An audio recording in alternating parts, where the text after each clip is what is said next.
Olá, minha gente, nós estamos aqui mais uma vez, desta vez para um programa especialíssimo, porque nós vamos abordar um tema que é essa questão do Dia dos Pais.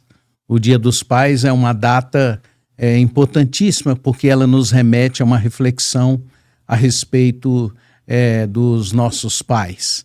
E nesse dia especial para todos nós convidamos uma pessoa muito especial, uma pessoa pública, ex-senador. A gente tem até dificuldade de apresentar, porque é de fato uma pessoa ilustre e de muita capacidade. Empresário, empreendedor, reitor, professor.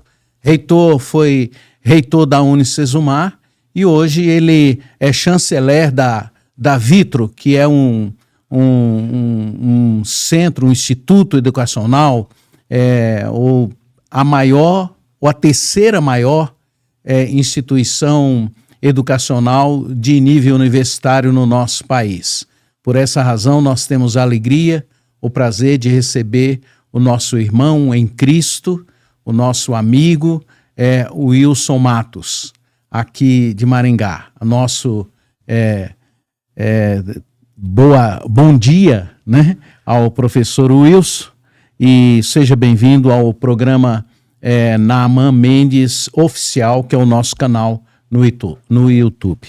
É um prazer estar aqui, pastor Naaman, no seu programa, podendo conversar um pouco, né, sobre essa linda história, esse lindo projeto que Deus fez para a humanidade, né, criando o homem, a mulher, os filhos e as responsabilidades desses entes em toda a história. Dizer também que tenho a alegria de tê-lo como meu pastor já por praticamente 45 anos de história, desde os memoráveis anos lá da década de 80, né?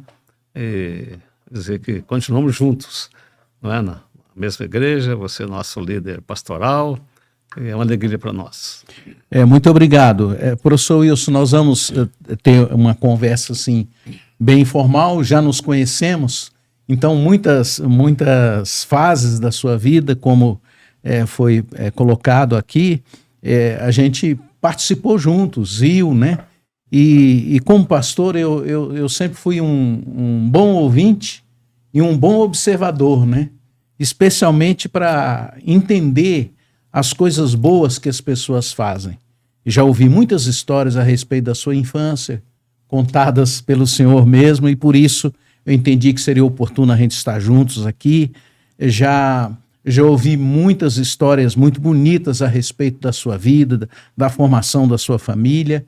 Acompanhei como o senhor educou os seus filhos e a sua vivência, né, nos últimos anos, né, vamos dizer, de acho que uns 20 anos para cá, mais ou menos, como avô, né? Exato. E isso faz a gente ficar assim, muito, muito feliz por ver que o senhor é um homem bem-sucedido do ponto de vista social, do ponto de vista, vamos dizer, da cidade, da sociedade, do país, um grande empresário, mas também e principalmente um pai e avô, marido, muito bem-sucedido na vida, é um exemplo para todos nós. Então nós vamos dividir dessa forma: infância, formação da família, sua vida, fase de adulto, dos filhos adultos, e depois a sua vivência como avô.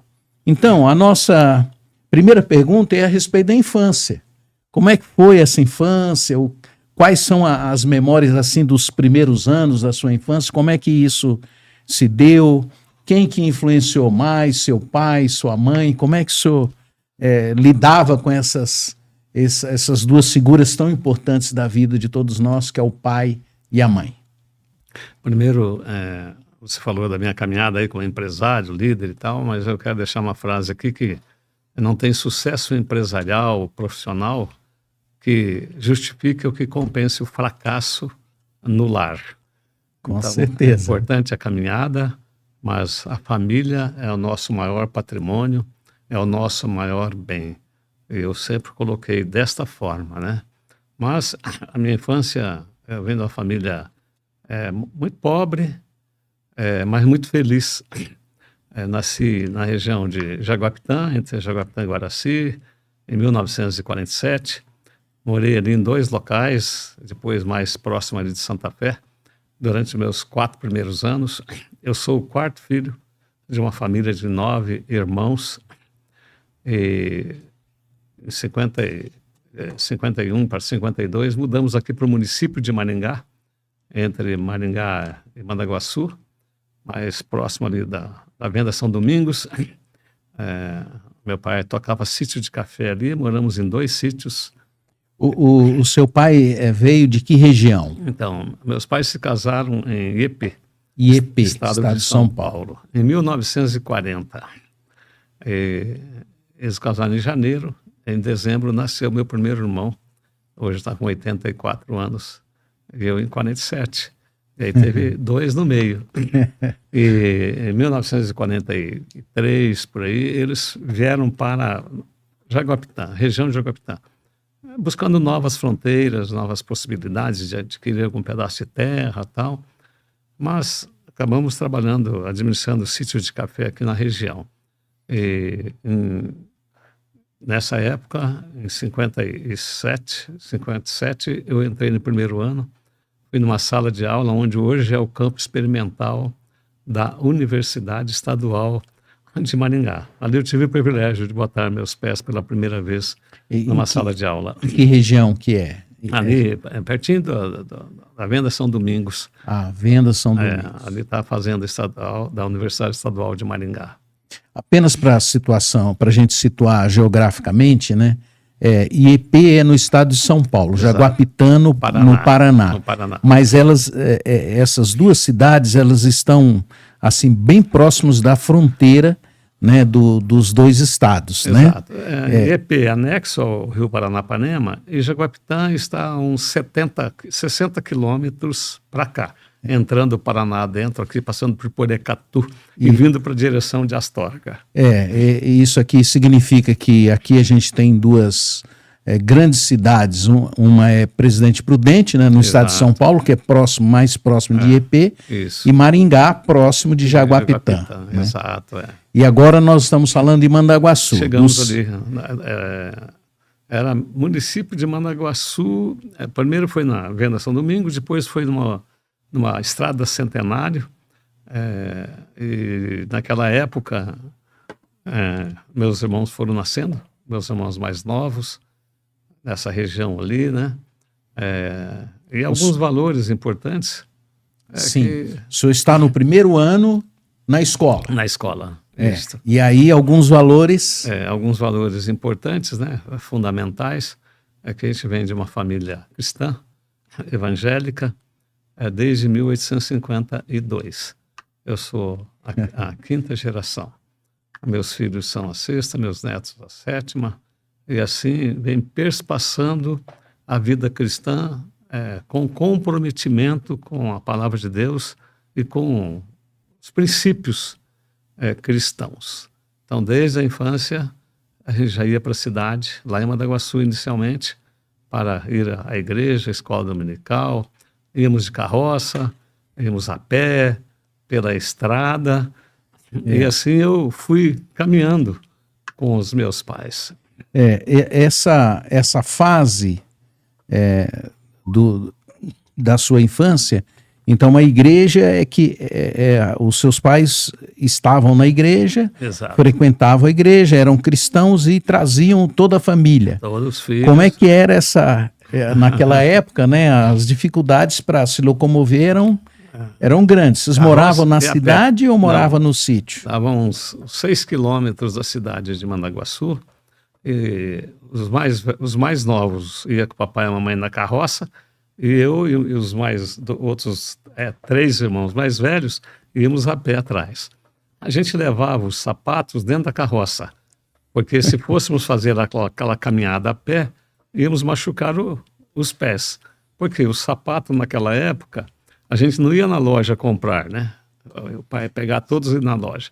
Ele media o pé de cada um, um pedaço de barbante, e chegava lá, achava o calçado, esse tamanho aqui, esse é para o Wilson, e trazia. Imagina como é que ficava o pé lá dentro, né? Então aí se cumpre aquela conversa, né, que a gente brinca, né, e diz que no domingo a gente vestia a roupa de ir na igreja. Exatamente, até sapato de ir na igreja. Fora isso, era o alpargata ródia, porque o alpargata ródia acomoda bem no pé, né?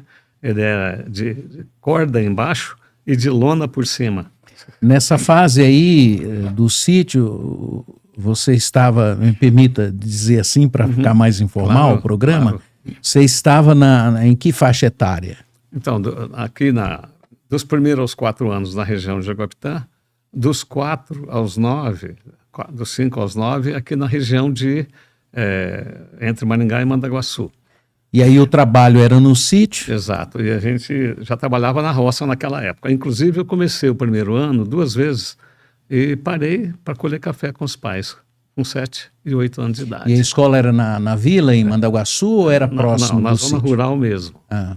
E aí, quando eu estava com 9 anos já, sem terminar o primeiro ano, meu pai tomou a sábia decisão falou, vamos mudar para dentro da cidade de Maringá. Custe o que custar, um homem sem profissão, um lavrador, com 7, 8 filhos naquela época, como é que viveria na cidade?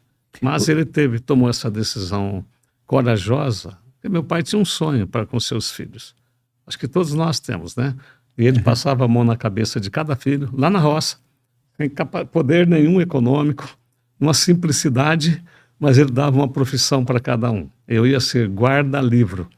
Guarda-livro hoje são os contadores, que antes era tudo lançado manualmente num grande livro. Então a minha profissão ia ser guarda-livros. E eu acabei sendo mesmo. Eu tenho uma biblioteca lá na Unicesumar, que eu montei, mais de 400 mil livros, e outros mais de 1 milhão no sistema virtual. Veja, meu pai profetizou. Verdade. Nessa fase, o seu pai vinha a Maringá eventualmente? Como é que era esse movimento com a família? Porque vocês iam a Mandaguaçu. Exato. E Mandaguaçu ainda era uma cidade bem pequena, bem menor do que Maringá. Eventualmente a gente vinha a Maringá. Dias de festa na igreja, dias de festa na cidade, né? E eu me lembro que uma vez, um lance interessante, ele falou, pessoal, filhos, nós vamos para Maringá, depois do almoço, porque agora chegou uma fonte luminosa lá, na Praça Raposo Tavares. Tudo terra, não tinha um palmo de asfalto, né? E a gente, para vir para Maringá, não dava vir de carroça, que era longe. Aí já dava uns 12 quilômetros. Então a gente ia para a beira da estrada, passasse um ônibus a gente pegava, se passasse um caminhão a gente dava com a mão, ia todo mundo na carroceria. Era comum os caminhões, na época, pegar as pessoas. Praticamente de graça, cobrava lá alguma coisinha. Bom, enfim, chegamos na Praça Raposo Tavares, um dia de semana, e ficamos esperando escurecer, porque disse que à noite a fonte funcionava. Escureceu e a fonte não funcionou. E aí, meu pai procurou o guarda da praça ali e falou, trouxe meus filhos lá do sítio, 10 quilômetros, e a fonte não vai funcionar? Não, hoje não vai. Não é todo dia, porque precisa funcionário e tal. Aí meu pai, mesmo um homem simples, ele também era visionário. Ele falou, como é que eu faço para fazer? Com quem que eu falo? Não tem com quem falar. Mas e o prefeito? O prefeito? Bom, provavelmente ele esteja aqui num bar, aqui próximo. Chamava Bar do Américo, na Getúlio Vargas. E ele foi lá, esperamos na praça, e o prefeito estava lá no bar. E ele chegou, pediu licença, o prefeito levantou, pois não, senhor. E ele contou a história. Olha, vim longe e tal, tá ali as crianças na praça, não dá para colocar a fonte para funcionar. Ele deu uma olhadinha, chamou o motorista dele, fulano, vai lá na Vila Operária, pega os 2 funcionários lá, que trabalham na casa de máquinas da fonte, e traz aqui, põe a fonte para funcionar para a família desse cidadão. Então é ter iniciativa, né? Veja bem, essa é uma história que eu já havia ouvido e eu sempre me lembro dela. Essa é uma marca muito significativa de um pai, né? No caso, seu pai, né? Exatamente. De cuidar dos filhos, né? De proporcionar para os filhos vamos dizer assim, um momento prazeroso, Exato. Mas, acima de tudo, ele tentar, né, e fazer o possível para cumprir uma promessa. Exato. Né? Isso é importante. Isso é muito importante na educação de filhos. Né? Geralmente a gente, às vezes, conversa com os filhos e a gente não dá a devida importância para as promessas que nós fazemos. Né? Exato. Às vezes, aos nossos olhos, como adultos, isso pode não ter muito significado. Mas essa foi uma história que marcou a sua vida, né? Exatamente. Porque você se lembra com tantos detalhes, né? Então, isso é muito significativo. Muito bem. Né? Nessa fase, há algum outro episódio assim que você se lembra nesse processo do seu pai te educar, que você considera que é importante você abrir com a gente? Por exemplo, ele te estimulava a estudar de que maneira? Porque foi interrompido lá no primeiro ano. Exato, como é que aconteceu essa transição para você voltar à escola? Meu pai tinha 2 anos de escola só, mas ele era um homem que lia muito. Ele vinha para Maringá a cada 15 dias fazer as compras de algumas coisas que não tinha lá em Madaguaçu ou não conseguia produzir no sítio. Ele levava os jornais, revistas da semana para ele ler, e aí ele comentava com a gente. Então, nem rádio nós não tínhamos em casa. Eventualmente, quando a gente queria ouvir alguma coisa no rádio, a gente passava um rio, uma pontezinha, e ia no vizinho.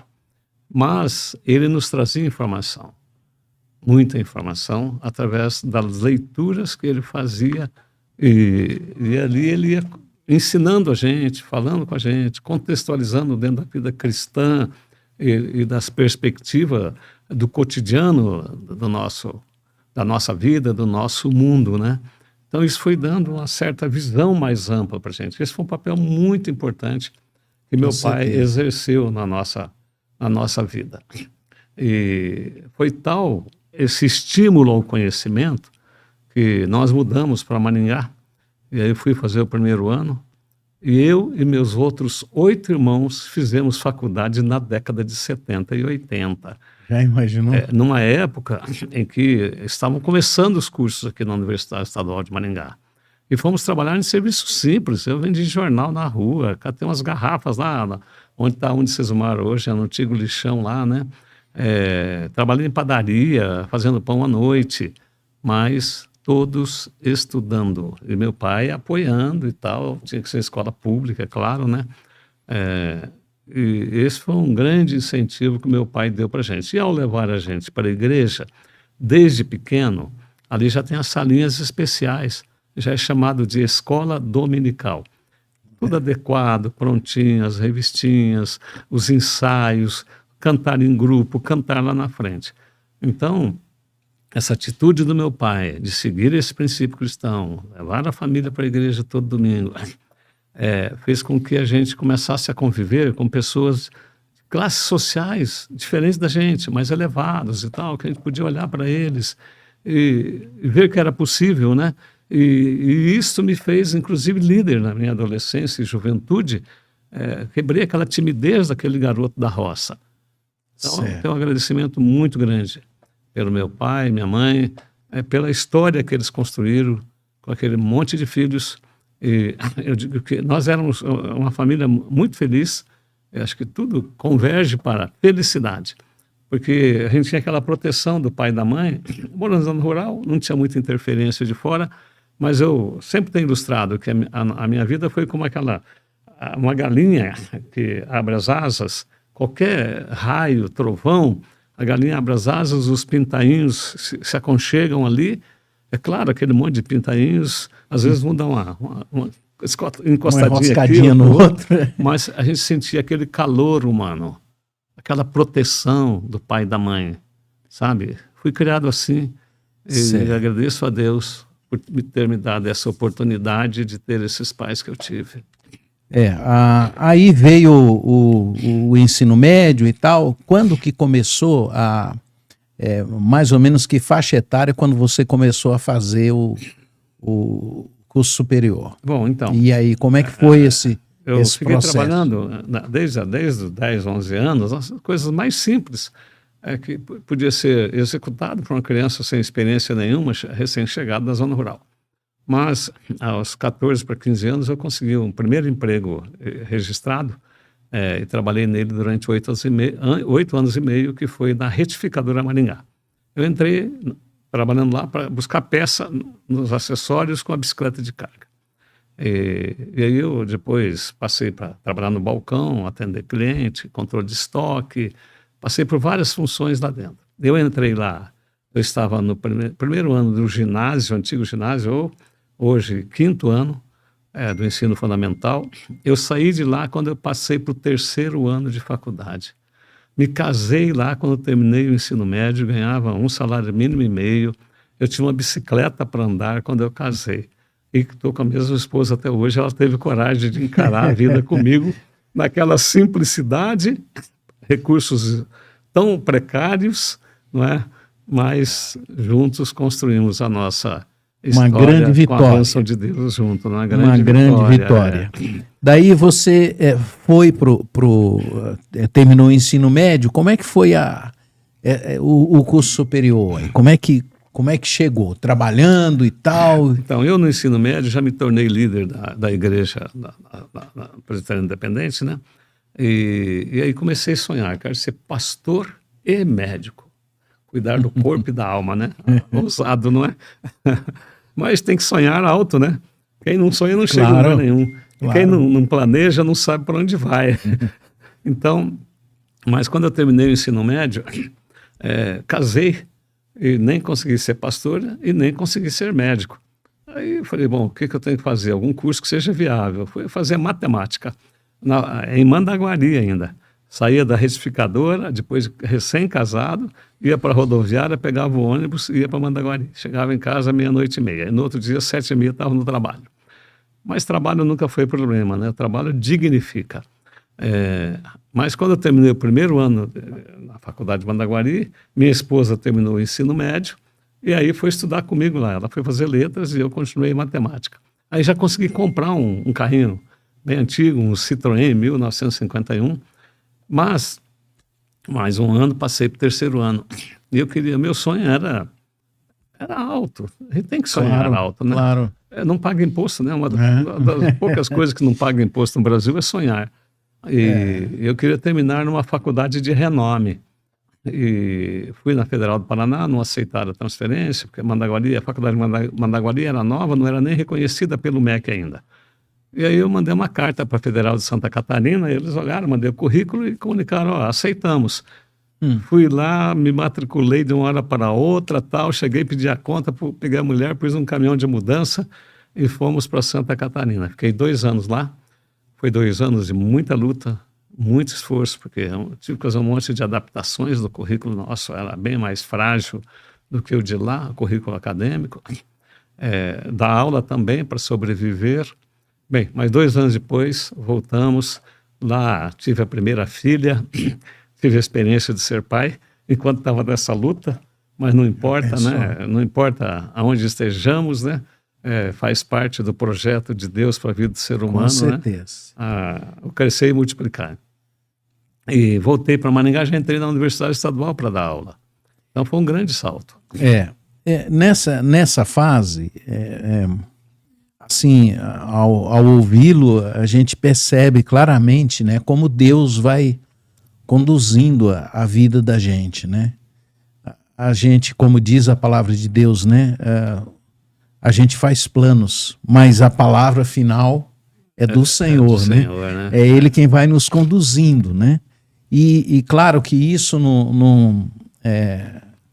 vamos dizer assim, isso nos leva a perceber que Deus, ele não olha as coisas segmentado como nós olhamos, né? Exato. Mas ele vê o todo, ele não viu apenas o curso de medicina, né? Ou o curso para você ser pastor, mas Deus viu toda a sua vida e certamente, cremos assim, né? Ele sempre tem o melhor para a nossa vida, né? Exato. Nós que somos limitados ao cronograma, ao calendário, Deus é atemporal. Ele conhece o passado, o presente e o futuro, né? Eu não consegui fazer nem medicina, nem teologia, mas hoje a universidade que eu fundei tem 2 grandes cursos de medicina, um aqui e outro em Corumbá, e tem 6 mil alunos de teologia. E talvez o alcance ao fazer ou o pastorado, ou mesmo do ponto de vista humano, né, não chegaria onde chegou aí. E também do ponto de vista espiritual, porque, de fato, o número de alunos que são alcançados e que na universidade ouvem de uma forma direta ou indireta a respeito de Deus é muito grande. É né? verdade. Porque você tem testemunhado disso, e todos nós que temos algum convívio ou atuamos na Unicesumar, a gente vê esses sinais, né, da presença de Deus ali. Eu tenho dito que alguns dizem que Deus escreve certo por linhas tortas. Quem tem algumas lutas, temos dificuldades, temos barreiras para vencer. Mas eu tenho dito que Deus escreve certo por linhas certas. Nós, com a nossa mente temporal, ligada ao calendário e pecaminosa, é que lemos por linhas tortas. Então, Deus é sábio e não tem culpa nenhuma. Exatamente. Aí vem a primeira filha. Quanto tempo depois vem o filho? Então, a Ludiana nasceu nasceu em 1972, lá em Santa Catarina. No ano seguinte, final de 72, início de 73, mudamos para Maringá. Em 73 nasceu o Wilson Filho. Foi um ano, um pouquinho mais de um ano de diferença. O Wilson Filho nasceu em Maringá. Bom, aí começa o processo de educação de filhos. Como é que foi conduzindo assim esses primeiros anos dos filhos? Então, o filho é uma coisa fantástica, né? É um milagre de Deus, né? A criação. E a gente vê em cada filho da gente uma parte da gente ali, né? E se for verificar o DNA deles, tem muito da gente, né? Claro, com certeza. Muito da gente. E aí é um amor indescritível, esse amor da relação pai e filho, né? Sim. E filho e pai também. E isso, quando bem construído, perpetua. Até que a morte separe, né? Mas foi maravilhoso ver a menina nascer. Aí já veio um menino, então já veio dos dois sexos, né? E naquela época eu trabalhava, inclusive, bastante, mas eu nunca vi o trabalho como problema para criar filhos. O problema é estar juntos e não conviver, viver juntos só. Eu, mesmo trabalhando bastante, eu procurei conviver intensamente o tempo que eu tinha para estar com eles. Fui muito criativo, muitas ações, direto, à noite. Trabalhei muito tempo dando aula à noite também, mas os sábados, na hora das refeições em casa, sempre alegre, brincalhão, envolvente, criando historinhas. E assim a gente foi tocando, vivendo com muita intensidade. Né? Em seguida do Wilson Filho veio o Wesley e o William. Então, qual é esse intervalo? Quantos anos deu mais ou menos isso? Ludiana, 72, Wilson Filho, 73, Wesley, 76, William, 80, 1980. Então, os dois depois foram 3, 4 anos de diferença.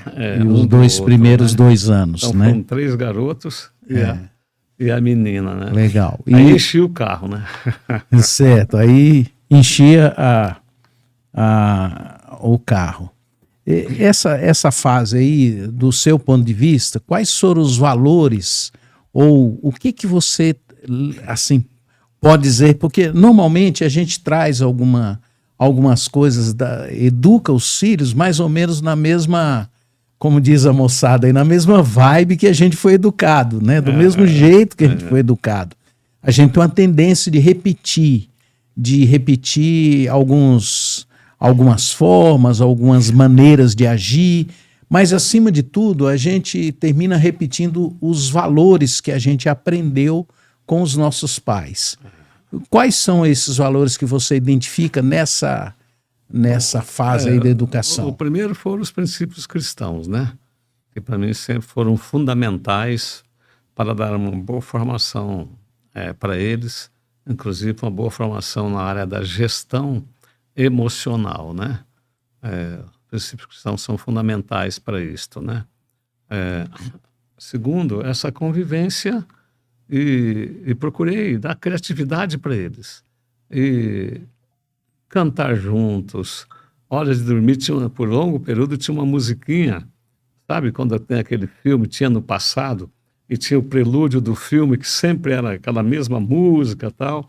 Hora deles acalmar, vamos para a cama, colocava cada um, colocava aquele som ali, um pouquinho mais alto, ia baixando, dali a pouquinho estavam dormindo.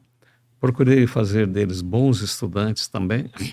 Para se ter uma ideia, naquela época podia matricular uma criança quando ela completasse 7 anos, matricular no primeiro ano, se tivesse feito 7 anos do ano anterior.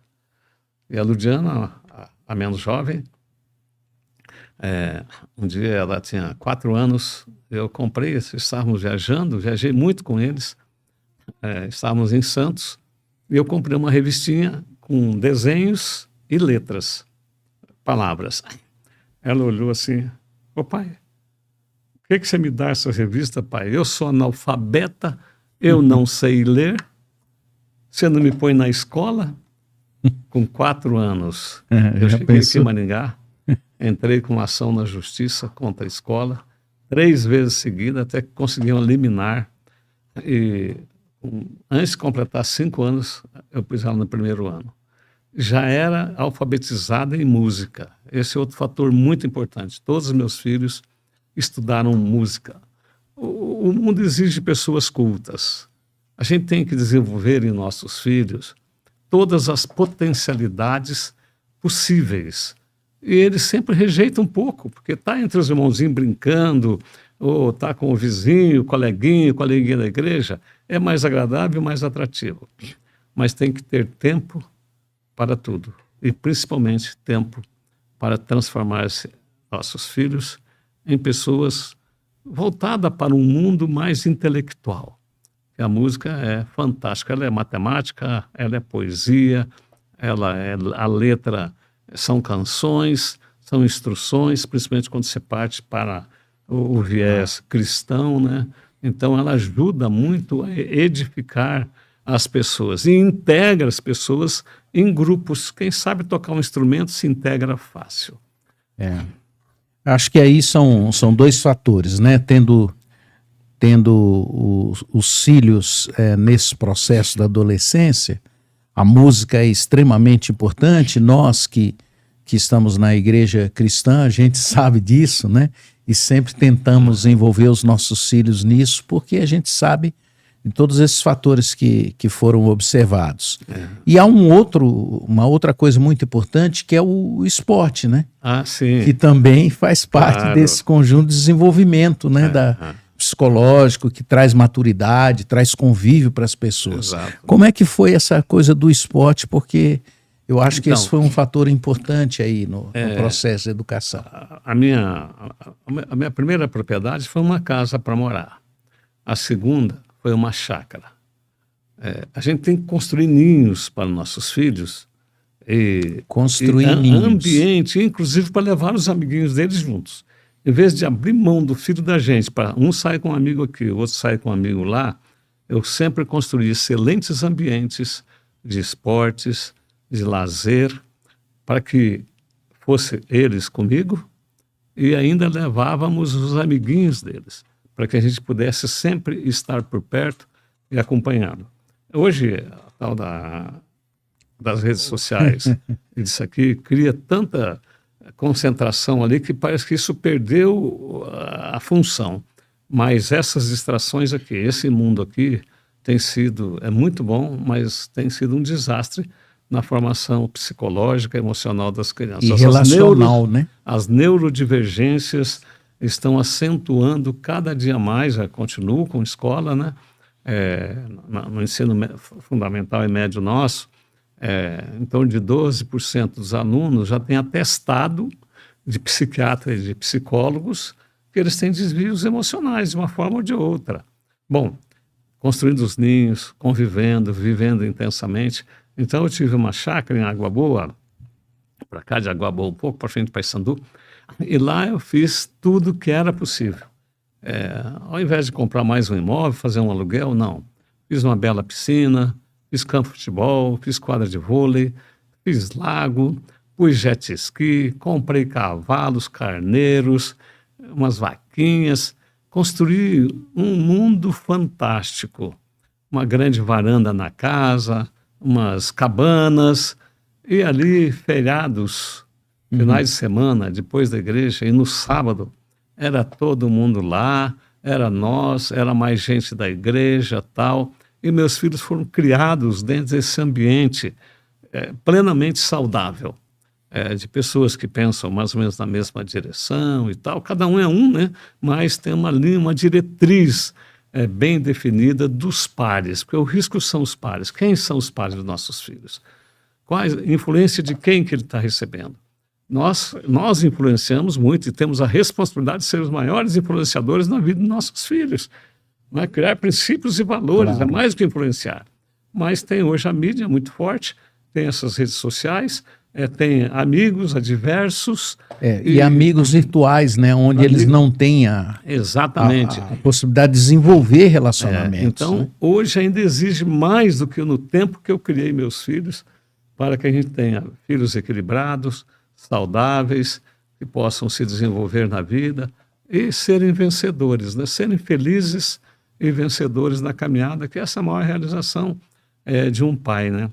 E lá comprei caiaque. Nossas viagens eram muito intensas para a praia, final de ano, outras épocas.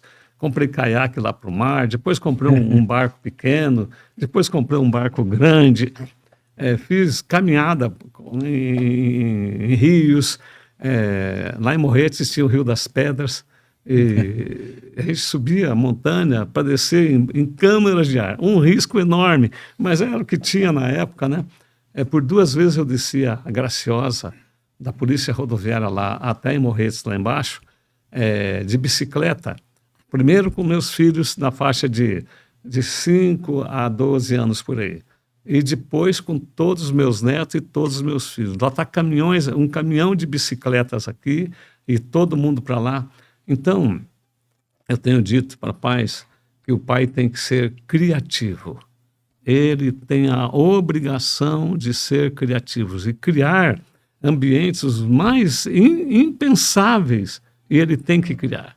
Subi aquela serra de trem de ferro, da Serra do Mar, e longas viagens. Fiz viagem internacional com eles, passando por Argentina, Uruguai e Paraguai, de carro, numa caminhonete naquela época, sozinho, só eu, a mulher e os 4 filhos dentro, sabe? Filhos. E ali, já discutindo o mapa, as línguas, as diferenças entre os povos. São aulas inesquecíveis, que marcam para toda a vida atividades como esta, sabe? E a convivência disso, 15, 20 dias em viagens assim, sabe? Fiz lá pela região histórica de Minas Gerais, depois fui para Rio de Janeiro, sempre convivendo, cantando dentro do carro. Tem também os arranhõezinhos. Claro, sem dúvida nenhuma, né? Não existe perfeição, não né? existe perfeição. Mas a gente tem um Deus que nos capacita, né?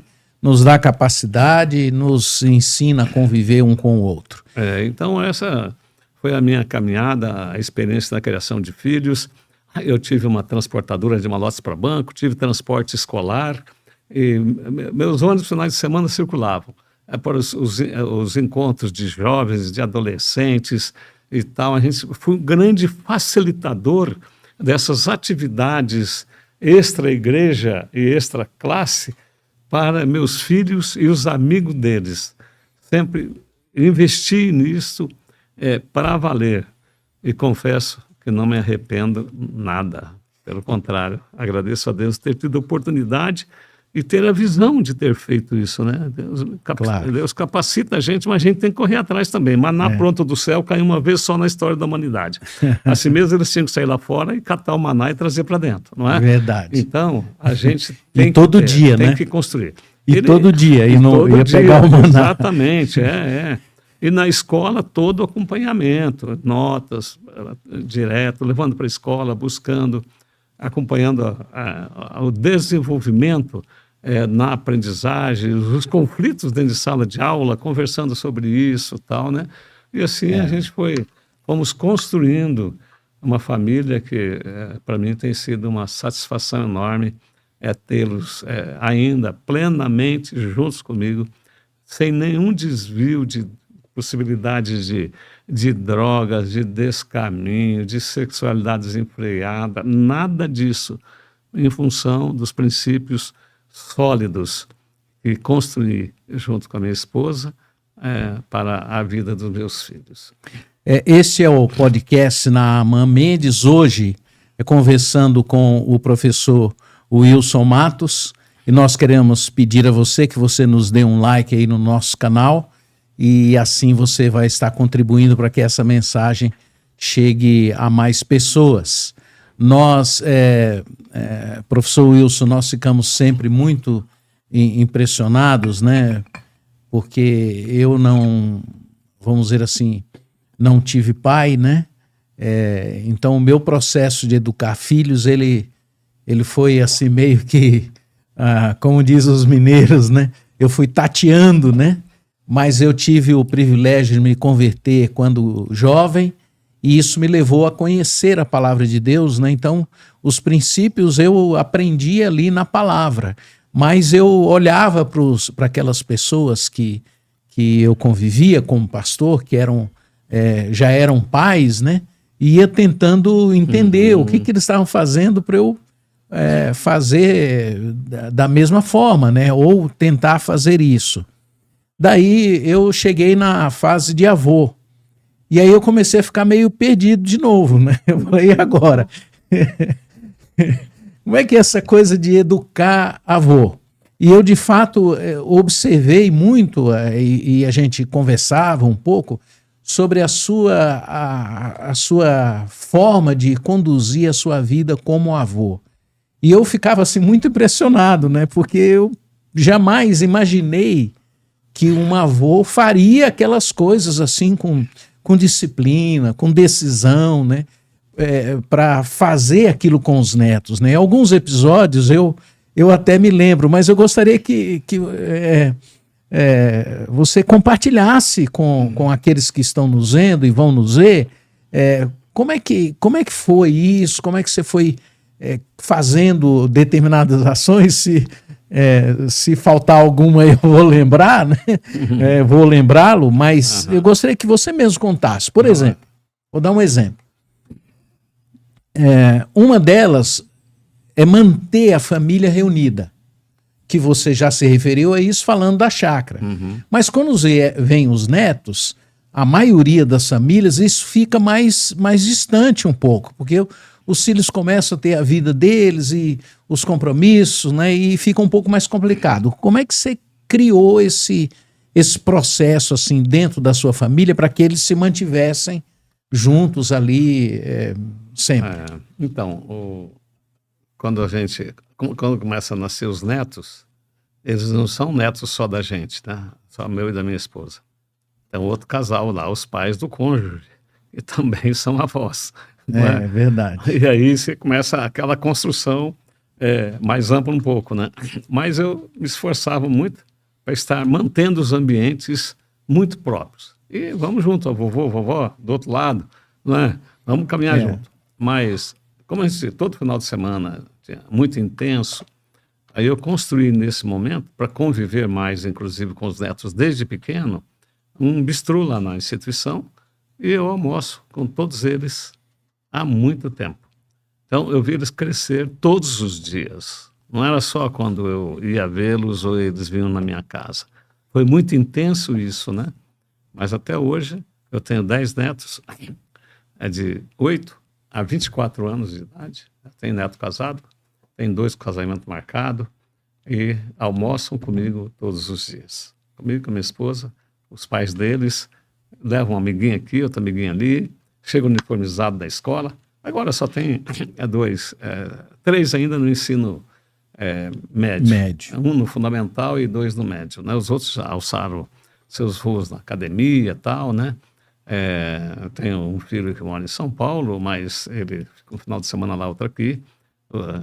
estão então intensamente aqui ainda, só não estão almoçando todos os dias com a gente, né? Construir um campo de futebol, sempre tive para todo mundo treinar, mas aí eu arrumei um treinador de futebol só para os netos, quando eles eram pequenos, porque já conversamos um pouco sobre isso, ter habilidade em alguns esportes é muito importante para ocupar o tempo de forma saudável, né? E ter atividade intensas para não ficar com a mente vazia, né?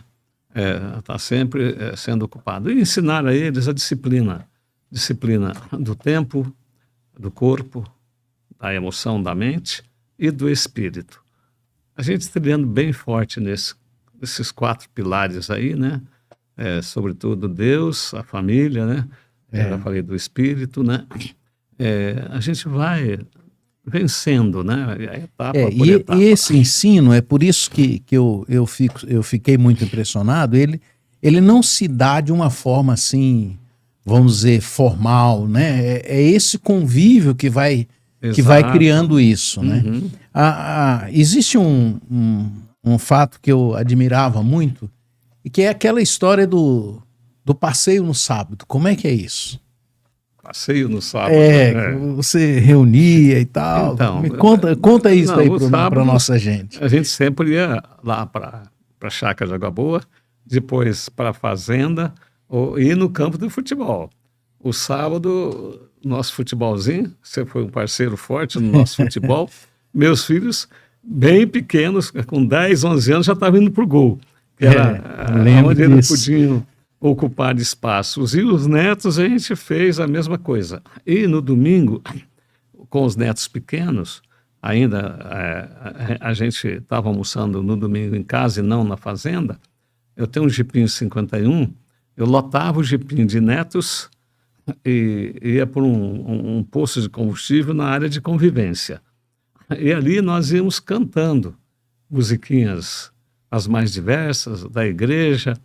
Tem 2 musiquinhas que eu aprendi com um avô meu, uma música em francês e uma em inglês. Hoje, se pedir para qualquer um dos meus netos cantar, eles vão cantar essas 2 músicas. Legal. E lá no posto, na loja de convivência, eu dizia, pode pegar 3 objetos, 3 presentes. Todo domingo eles ganhavam 3 presentes. E aí eles ficavam, e aquele, vovô, mas esse não é muito caro? Eu falei, 3. Pode pegar, 3. Algum, vovô, mas esse aqui é barato, eu não posso pegar mais um, não dá 4. Não, 3. Sabe, limites numa boa, mas dando com limites. Que legal. E impondo limites para eles. Aí, lá no Sesmar, ainda tinha uma área de 1 hectare de mata, fiz uma trilha lá dentro, fiz um grande viveiro de mudas, e aí, a primeira vez, pus todos eles lá dentro, e cantando, e fui na porta, abri a torneira, molhei todo mundo. Aí tive que molhar todos os pais e a avó. Aí eles queriam, vovô, não fala nada para eles, vamos pôr eles lá dentro e tal. Eles até percebiam o jogo, entravam na brincadeira. Criatividade, já disse isso, né? Outra questão interessante, fiz muitas palestras para os meus netos. Sobre a vida cristã, sobre business. E mostrando quantas empresas eram gigantes em Maringá no passado. E hoje não existem mais. Aquela história, né, que tempos fáceis produz homens, tempos difíceis produz homens fortes. Tempos fáceis produz homens fracos. E homens fracos produz tempos difíceis. Então é um ciclo de 3, 4 gerações em que outra é pai rico, filho nobre, neto pobre. Então, porque deixam herança, mas não deixam legado. É bom deixar herança, mas se não tiver provido de um legado muito forte, que são valores e princípios, essa traça não corrói, a inflação não leva, a crise financeira não leva o legado.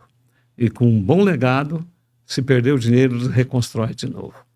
E fiz muitas palestras mostrando os caminhos que eu percorria de bicicleta, filmando lá no IBC, morei muitos anos no Parque do IBC, Cidade do Paranavaí, filmei a linha do trem que eu vinha de bicicleta para estudar, para trabalhar, a retificadora Maringá, montava os cenários Para eles verem, das grandes perceber. empresas que desapareceram. Gente, então, vamos construir uma vida com seriedade, com pilares muito fortes e robustos, para aguentar as intempéries. Quanto mais década de 70, eu vivi lá no mercado de trabalho, empresarialmente, desde a década de 70 até hoje, aquele tempo de cruzeiro, cruzado, tira zero, põe zero, tablito, inflação de 80% ao mês. Quer dizer, tinha que ter muita habilidade para sobreviver. Grandes parte das empresas não tiveram habilidades para sobreviver naquela época, né? Então, eu cuidei muito de passar, e cuido até hoje, esses princípios e valores na área empresarial também. E, ao completar 15 anos, eu passo a dar um valor mensal para cada neto, para eles fazerem aplicação bancária, aplicação financeira, e todo mês a gente verifica quanto que cada um teve de renda, de rentabilidade, e aí o primeiro, segundo, terceiro lugar, o primeiro ganha mais uma taxa em cima, o segundo 50% e o terceiro 1/3 desse valor. E aí a minha assessora financeira passa o dinheiro para eles, já manda uma mensagem parabenizando e tal. Então, eu tenho neto de 24 anos, aos 15 anos ele começou a ser investidor. Pequenos valores, mas começou a ser investidor em bolsa. E saber a luta que tem que ter para não perder o dinheiro ali. Ele pode ganhar, mas também pode perder, né? A vida cristã, mas somado com essa visão de superar a gente mesmo todos os dias, porque o mundo exige isso. Nós vivemos num mundo em constantes transformações, novas tecnologias, ciência e tal. Agora estamos na era da... Eu vivi quase na era do nada e agora estou na época da inteligência artificial. E tenho tratado e debatido com eles na mesa de almoço, na mesa do final de semana, essas questões todas do mundo presente. E fantástico de transformações, né? Quantos netos o senhor tem? 10. 10 netos. 10 direto, 3 indiretos, um segundo Quais casamento, são... netos do coração, do segundo casamento da minha filha, né? Quais são os valores que você percebe que os seus filhos estão passando para os seus netos? Olha só. Sei se... E o que isso traz? Que tipo de sentimento traz para você como pai e como avô? Na verdade, né, como a gente criou os filhos dentro desse ambiente de muita criatividade, no sentido construtivo tal, e também de conhecimento, né, e de vida cristã, de formação pessoal, de esportes, meus filhos continuaram fazendo a mesma coisa, né? E eu estou sempre por perto, sou um dos assessores deles, né? E ajudando a empurrar um pouco aqui, ali, debatendo, conversando sobre vocação, profissão, tal. Esse foi um debate assim constante. Como a gente convive muito, essa é a vantagem de conviver bastante, e sem encrencas, sabe? Porque tem família que não consegue conviver muito, não, que tem várias divergências, né? Aí entra um fator, né, que é a questão espiritual, né? Claro. Porque quando a gente tem Deus, a gente tem o fruto do Espírito, que é o amor, e junto com o amor vem vamos dizer, os gomos, né? Vamos dizer, desse fruto, que é a paciência, que é o perdão, que é a resiliência, né? Benignidade, fidelidade. Então isso vai gerando na família uma possibilidade dessa construção junto todo mundo, né? Não apenas o pai, né? Ou não apenas um irmão, ou apenas um neto, mas todos vão sendo ganhos, né? Por essa compreensão do reino de Deus e das coisas de Deus, né? A própria Bíblia é um guia prático de vida feliz, né? Claro. Em Provérbios 22:6, né? Ensina a criança no caminho que deve andar, e ainda quando for velho não se desviará dele. Os filhos são como flechas na mão do arqueiro. A gente não pode soltar enquanto essa flecha não estiver plenamente preparada para alcançar o alvo. o alvo que a gente deseja, o alvo que está dentro dessa visão cristã nossa, né? E muitos outros ensinamentos a Bíblia traz para a educação de nossos filhos, né? Com certeza. Professor Wilson, nosso agradecimento pela sua presença, por essa conversa. Eu tenho certeza que ela será edificante para muitos e gostaríamos que você desse a sua palavra aí final e de incentivo aí a todos que estiverem nos vendo. Bom, primeiro, nós falamos do Gálatas 5, 22, 23, 24. Eu trabalho muito com projetos pedagógicos para a formação profissional e pessoal, mas também trabalho com projeto pedagógico de formação cristã.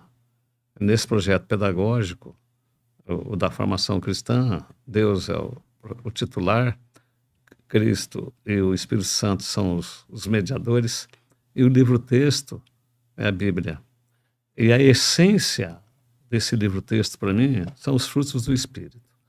Quem viver isso com intensidade tem toda a chance de ser feliz, ser um vencedor e fazer as pessoas que estão ao seu entorno feliz. Esse é um projeto pedagógico. O outro é da perdição. Um é da luz da salvação e o outro é da perdição. Não é? Perdição, não preciso falar desse projeto, que é o mais adverso possível. Não é? Então, esse é o caminho que temos que seguir e a gente vai viver bem em família. Pode ter uma ou outra adversidade, mas na média vai dar muito certo. E vamos deixar o nosso legado, construir e deixar o legado. Esse é o grande esforço que nós temos que ter. De como seremos lembrados no futuro, depois que passarmos. De que seremos lembrados. E que Deus nos abençoe a todos e todos aqueles que estão nos ouvindo também sejam abençoados por Deus. Esse é o podcast Naaman Mendes, hoje com o professor Wilson Matos, e eu quero deixar a minha palavra final com você, o último versículo do Antigo Testamento. Que o coração dos pais se converta aos filhos e que o coração dos filhos se converta aos pais, para que o Senhor não venha à terra e nos fira. É esse a profecia de Malaquias. Nós estamos vivendo num tempo em que as pessoas estão feridas, a terra está ferida, os conflitos são imensos, e eu quero deixar essa palavra para você, e nós estaremos orando para que Deus possa fazer com que o seu coração se converta, em primeiro lugar a Ele, porque sem Ele é impossível alguém amar, na dimensão do que nós falamos aqui, é impossível alguém ter uma atitude de perdão, é impossível alguém ter um acolhimento para o filho nessa dimensão mais profunda e espiritual e viver isso constantemente. Que o seu coração se converta ao Senhor em primeiro lugar e em segundo, que o seu coração, se você é pai, se converta ao seu filho e à sua filha. Eles estão esperando que isso aconteça. Deus os colocou na sua vida para que você os conheça. E o inverso também é verdadeiro.